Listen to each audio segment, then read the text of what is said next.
Doom was a pleasant and ferocious surprise to us all. Expectations were tepid due to its rocky and uncertain development cycle and flat multiplayer beta. But all that went out of the window when you were thrust into the wild roller coaster ride that was Doom's single-player campaign. It's fast, frantic, and smooth as hell. Every weapon packs a punch and every demon is vicious.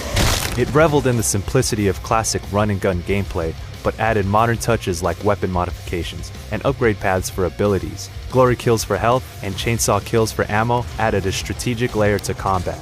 Doom succeeded because it went all in on the over-top, self-aware attitude. Its core mechanics were executed with precision, and the game rewarded exploration within its atmospheric world.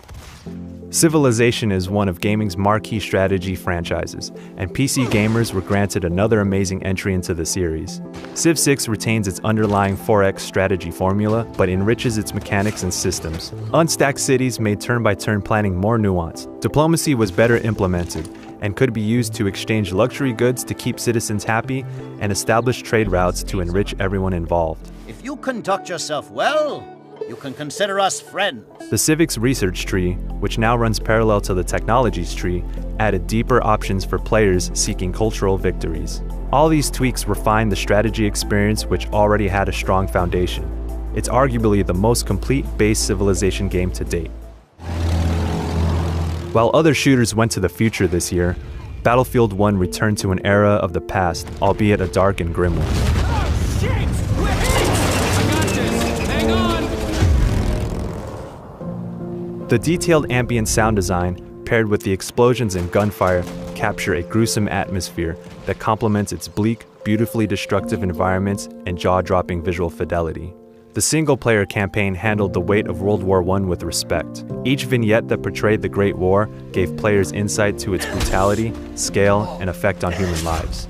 But Battlefield's draw has been, and always will be, large-scale multiplayer, and Battlefield 1's Operations mode is a definite highlight. With historically grounded maps, varied ground and air combat, and improved progression systems, players have several reasons to come back. Instead of defending Earth from an alien invasion, XCOM 2 twists the narrative. Humankind is fighting for survival after being occupied by the aliens. The theme of desperation is set from the start. XCOM 2 tests players and made them rethink what it means to play a strategy game. Its asymmetric style of battles fit the feel of guerrilla warfare. You're forced to think steps ahead, become resourceful, and be prepared to retreat. You can't win every fight, and players have to deal with the consequences of failure. You'll lose soldiers, lose territories, but how you learn from failure makes XCOM 2 a truly unique experience.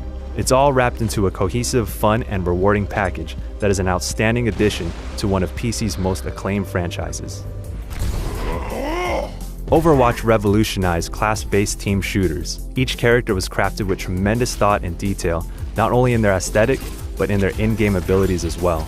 The game is designed to encourage teamwork and thoughtful team composition, and it eases players into these elements in the most helpful way possible. From on-screen prompts to easily recognizable character animations and sound design, players always know what's happening. But it's up to players to think critically and band together to push for victory.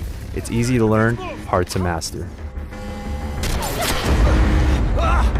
Blizzard also spawned a cultural phenomenon. The animated shorts gave characters deeper backstory, and Overwatch cosplay is taking over conventions. It's another stunning example of how Blizzard precisely crafts its games. Whether you like Overwatch or not, there's no denying it caused a paradigm shift in multiplayer gaming.